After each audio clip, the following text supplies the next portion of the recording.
Hello and welcome to In the Rising podcast. My name is Bettina and I am your host. This is the platform which I talk to you about living a life that is full of joy and excitement, adventure, oozing out of your comfort zone and being 100% in your skin. And basically getting rid of that shame and blame and regret that so many of us can kind of be laden down with over and over again.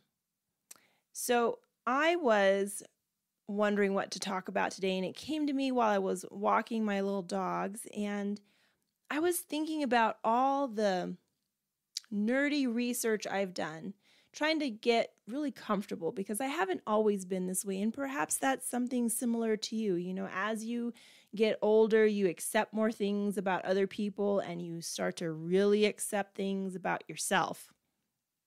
But in that process, you also learn from other people what self-acceptance looks like. And not just, standing there confidently in body language, but what it looks like in their conversation, what it looks like in their beliefs, what it looks like with, how they move and how they sit and how they stand. You can see confidence and a sense of comfort.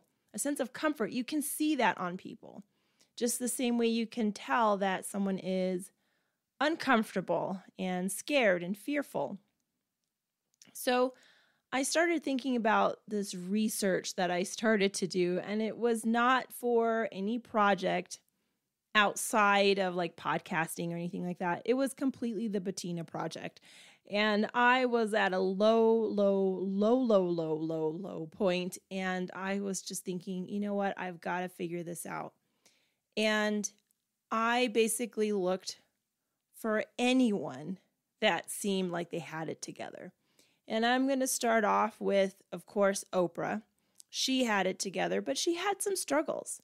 There was also Tony Robbins. He's now a multi-millionaire with, 50 businesses. But a lot of what he talks about are not new topics.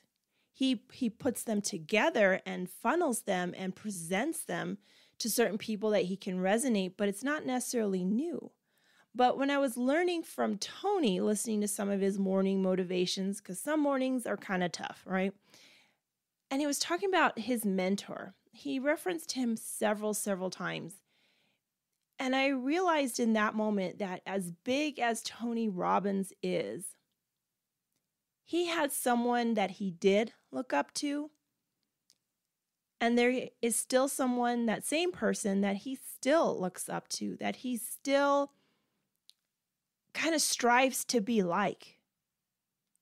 And I thought that's really amazing that he really attributes so much of his personal gain, so far as, business sense, motivation, encouragement, finding, resources, being resourceful. He attributes a lot of this to his mentor.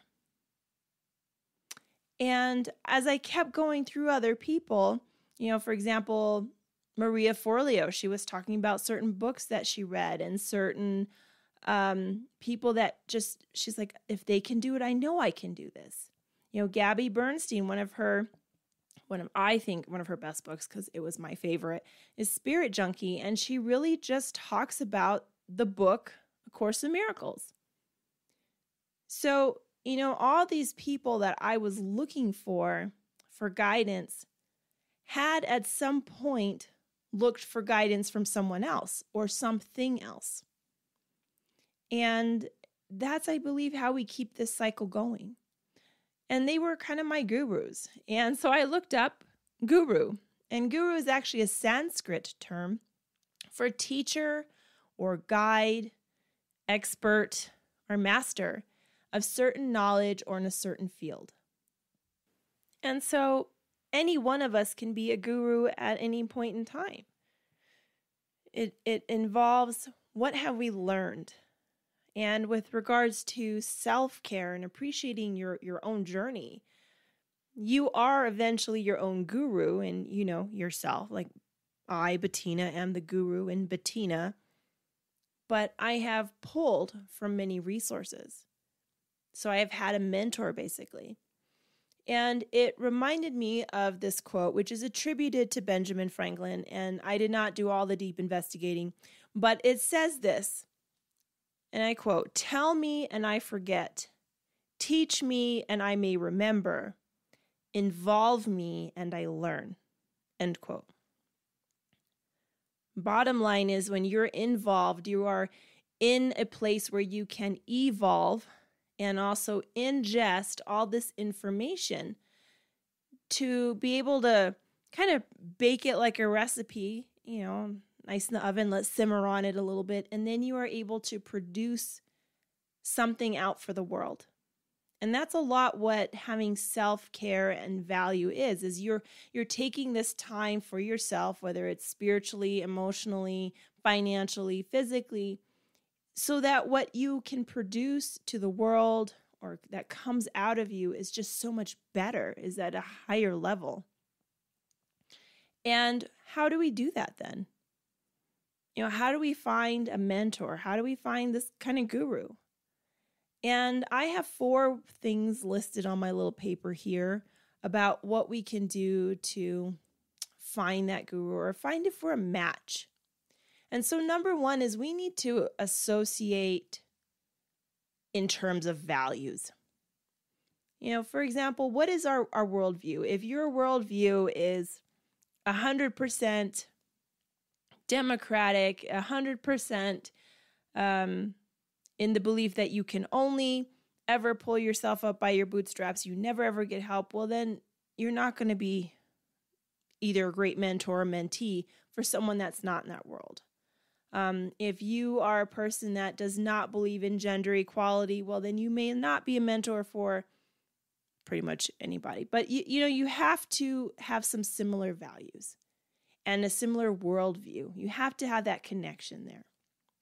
Having the value of getting out of your comfort zone is also important, because that is somewhere where you need to be as the person going through it, as the mentee, because that's where growth happens. If you want to build onto your house, you can go up or you can go, sideways. You can build outwards. But if you don't either go up a level or out a level, you're not growing. Your house won't get any bigger. Even if you want to dig into it and dig a basement, you still have to go into something that is not already there. That's how you grow. And so that is a value that you have to have with your mentor. And that's where your challenges will be. And, in addition to these values that you have, you can also list them out. There's community, humor. If you're a person that is just super sarcastic, and I've met people like that, they're just, they don't even know that they're being sarcastic because that's how they were raised. And that's just, there's always something out there. Well, maybe you will fit better with someone who also shares your sense of humor. That is important to you. There are people that do not have really a sense of humor. Well, then that sarcasm is not going to work. You need to have, your value of ambition, authenticity, a love for learning, making money. For some people, that's a huge, huge value. For other people, it isn't. Just the experience may be all they value. For other people, they're like, that experience is really cool, but it better come with some dollar signs, it better come with some green stuff. So it just is dependent on where you are with your own value set. And that will help you figure out who your mentor should be. So number 2 is communication/availability. So you can totally have a mentor that you never talk to. And when I first heard that, I thought it was crazy. I'm like, why would you have a mentor that you can't talk to? But there are just people I cannot, and I'll mention him because I talked about him earlier, I cannot just call up Tony Robbins. Like, I don't know the man. I am just another one of his fans out there in the world.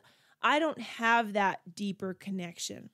But that doesn't mean he doesn't say things that can impact me. It doesn't mean that there aren't things that he does with his philanthropy, how he will provide all these meals for people. he still has an impact and an influence on me. So the communication in that instance is from him down to me, but I'm not able to check in. Does that make sense? Because he's not going to follow up with me. But there may also be a need to have a mentor that you can check in. Maybe that is really important for you. And then looking around in your circles, who you have available to communicate with. Another thing I'm going to say that I laughed out loud when I read it, but it makes total sense. You don't have to have a mentor that's actually alive. There are just certain people that have said things, and like Benjamin Franklin, for example, that man is long gone, but he said a lot of things that still resonate and have value because they're timeless. You see this every once in a while on the plaques at Hobby Lobby, what Plato said or Socrates said. These people have been gone for many, many, many generations, but their value in their thought, their value to philosophy, their value to life is not gone. And so what's wonderful about what some people have said or done is that it's everlasting or evergreen, as we call it nowadays. It's still here. It still has a lot of value. So having that ability to communicate may not be necessary, but just being open to the communication that's going towards you is real big. So just as a recap, number 1 was having your values be in alignment. And number 2 is communication/availability with your mentor. And number 3 is expectations. When you are looking to really develop yourself on any level, self-development is not just some woo-woo thing about spirituality. It is not just, how is my money situation going to look better? It is the entire person. So it is that wheel of life. How are you parenting? How are you socializing? How is your emotional state? How is your physical state? How is your career? How's your character? Are you living in alignment with your own character? That's a good one. Intellectually, are you opening up? See, there's so many different things. Where are you really wanting to develop alongside or underneath your mentor? Having that expectation is so important, because what about if you have a mentor that loves to really focus on spiritual aspects of life and you want to just get your finances, you're ready to invest, you're ready to just build up your portfolio, but you're trying to pick a mentor that's all about spirituality. There may be a spiritual component to the financial aspect, but that's it. So having the expectations is important. Another thing that is really beneficial is that success leads crumbs, right? There's strategies that, you can have all these different successful people, but there are just some things that they all do the same. They tend to be driven. They tend to use their imagination. They tend to still have fear, but do things anyway. And they tend to kind of get stuck on an idea and not let it go. And we can go on, but if you're looking for someone to help you get up there to what your goals are, then you need to have someone who's already shown they've been there. And that is a nice way to have a close relationship. So some people will say you may benefit from a mentor like Tony Robbins, for example. That's way out there. That may be your long-term goal. But having someone closer to home be a short-term goal. Yeah. And a lot of that goes around with the expectation that your mentor can see what you cannot. I have been told a time or 2 or 5 or 10 at least, you're not ready for this. Or I can see you doing this, but I can't really see you doing that. Your talent is more an A and not an B.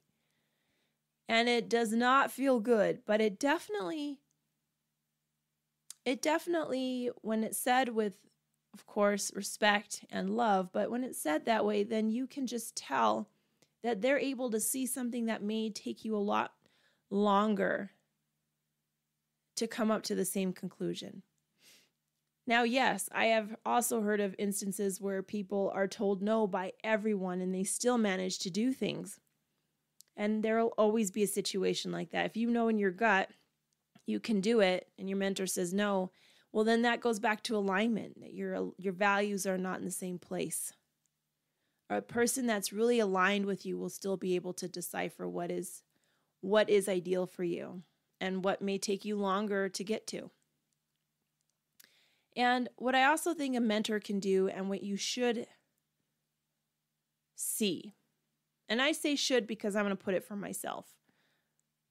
Can be for other people, but for me, I think someone as a mentor should be able to create some boundaries for you. And what I mean by that is you may very well have great ideas, and you have 10 of them, 10 great ideas. You're excited, you're going for it, but you cannot split yourself up and do 10 things at 100%. You just can't.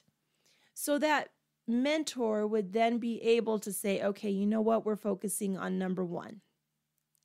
Number 2 through 10 are fantastic, but they're not today. In fact, they're not tomorrow. I'm not going to even address number 2 through 10. We are staying here, and we are going to work on that. We are going to practice this. We're going to stay in that state. And so I think there's some feedback, again, with respect and with love, but having that better expectation, I think will go a long way.